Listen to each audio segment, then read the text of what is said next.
Biografies de grans éssers encarnats. Vicente Ferrer.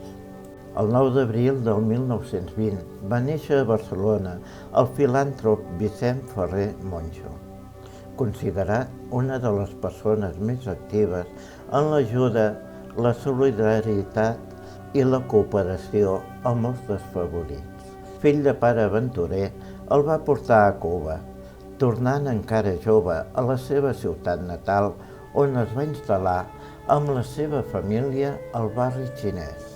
Vicente va cursar estudis de batxillerat a l'Acadèmia Fernández del carrer Princesa, alhora que participava com a solista a l'Escolania de la Catedral de Barcelona.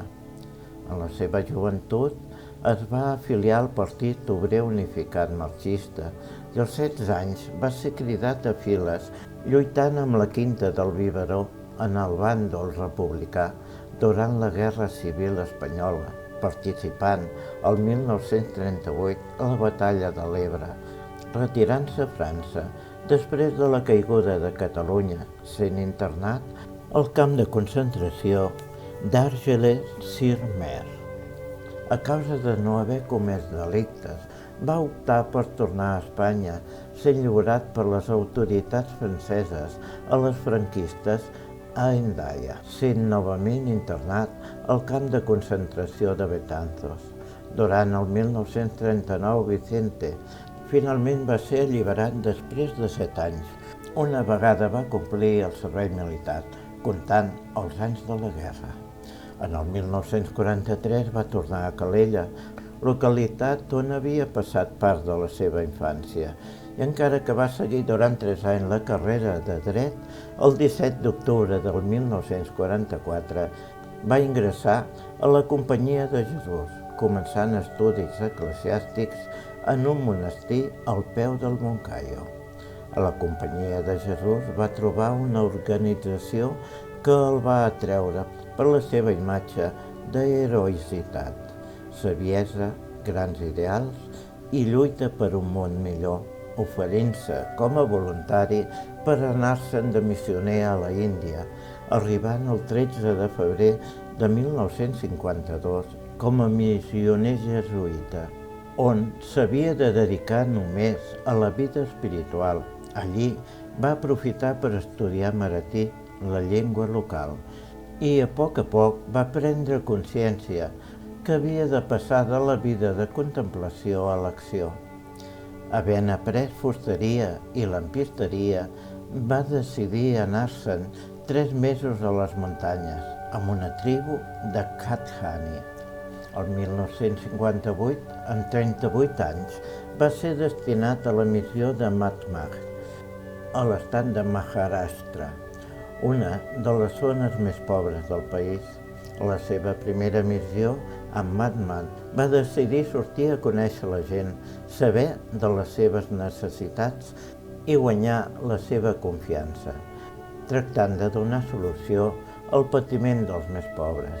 Al cap de 3 anys ja havia creat una gran escola per a estudis primaris i batxillerat, amb 28 classes i un dispensari hospital. Tot i això, la veritable revolució que va portar Ferrer a Matmagh va ser un programa per a la fertilització de les terres.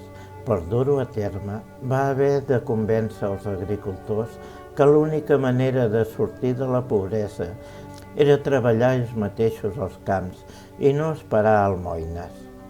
Els va obligar a cavar pous en els seus propis horts, pagant-los sous escassos i donant-los blat enviats per Càritas.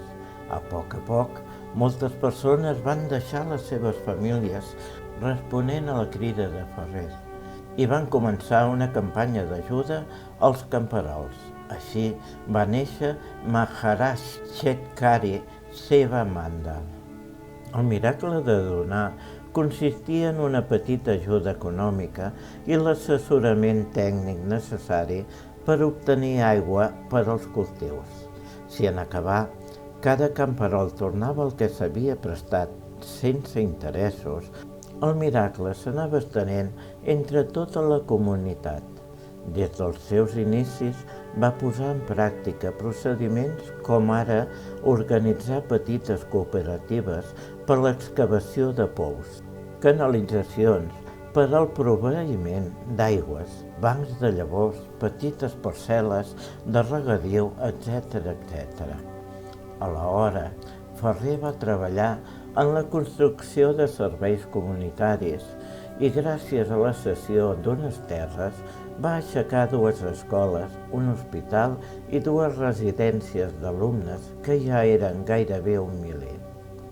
La simpatia que despertava la tasca de Vicente Ferrer entre els camperols va generar suspicàcies en alguns sectors dirigents que veien una amenaça als seus interessos. La publicació d'un article al Illustrated Weekly, el setmanari de més difusió de l'Índia, sota el títol La revolució silenciosa, va ser el detonant de l'ordre d'expulsió que va rebre el 27 d'abril de 1968, donant-li 30 dies per abandonar el país.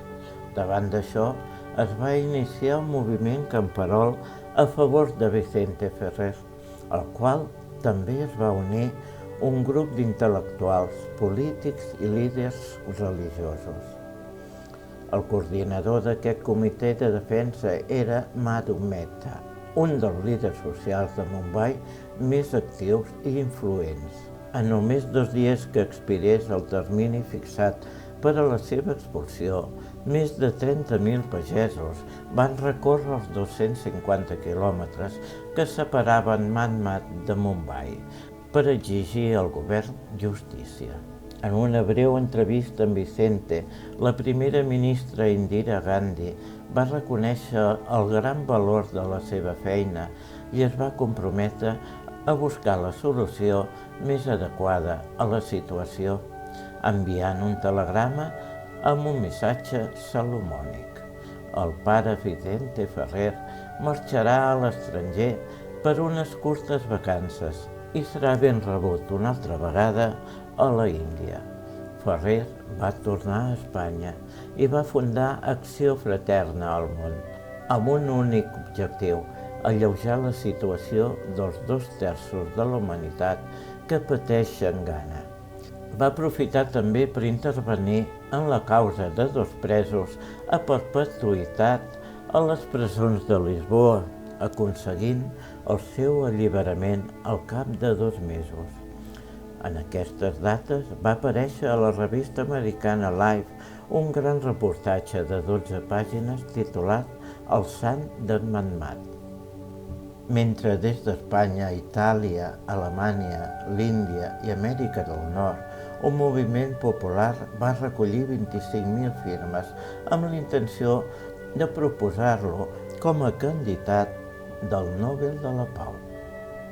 Tot i haver-ho sol·licitat, 3 mesos després d'abandonar l'Índia, el permís per tornar encara no havia arribat. Presa per la tardança, va ser Indira Gandhi la que va ordenar que li concedissin el visat d'entrada immediatament.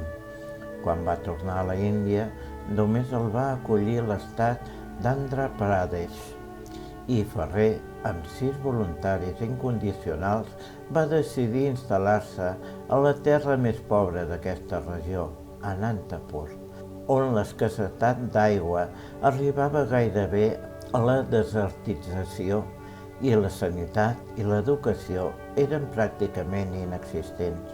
Allà, els polítics radicals es van mobilitzar per rebre'l amb pintades a les parets: Ferrer, go back. Lluny de covardissa, al cap de 3 dies d'arribar, comptava ja amb una casa buida i a mig construir, que va convertir en caserna general. Al març de 1970 va deixar de pertànyer a la Comunitat de Jesús i aquell mateix any va contraure matrimoni amb Anna Perry, una periodista anglesa que havia estat al seu costat des del conflicte de Manmat. En realitat, Anna Ferrer es diu Anna Perry, nascuda el 1947 a Essex, al sud-est de Gran Bretanya. Reportera de la revista Current, un dia li van encarregar un reportatge sobre el jesuïta cooperant espanyol. Mesos després va decidir tornar al seu costat com una treballadora més. Va acabar casant-se amb el jesuïta espanyol, la notícia del qual va recórrer tot el món, tenint en aquest matrimoni 3 fills. En aquest context va néixer la Fundació Vicente Ferrer a l'Índia. Tot i això, durant els anys 70 va persistir el setge. Aquesta vegada des de les autoritats de la regió, que veien amb recel el treball de Ferrer, arribant fins i tot a intentar empresonar-lo. Aquest va denunciar l'abús de poder de què estava sent objecte i va aconseguir una fallada favorable que va crear jurisprudència. Anys més tard, en el 1996, es va crear la Fundació Vicente Ferrer a Espanya per assegurar la continuïtat econòmica dels projectes a la Índia. Des d'aquell moment i fins a la seva mort, el juny del 2009, Vicente Ferrer va liderar un projecte que avui dia continua viu gràcies a un equip de prop de 1.900 persones i el suport de més de 140.000 col·laboradors. Ferrer va morir a la matinada del 19 de juny del 2009, a casa seva a Anantapur.